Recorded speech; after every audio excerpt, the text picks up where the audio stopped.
Watching The Herd with Colin Cowherd. We don't have a problem with an actor making $10 million a film. He won't make it for $8. But if an athlete holds out like Michael Crabtree for $25 instead of $20 million, he's a con.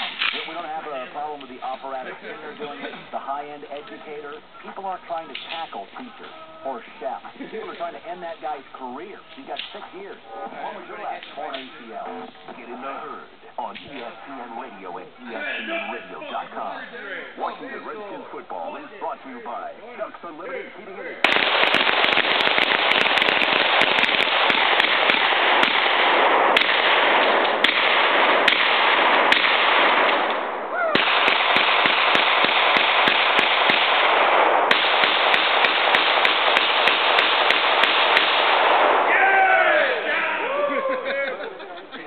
Who just got murdered?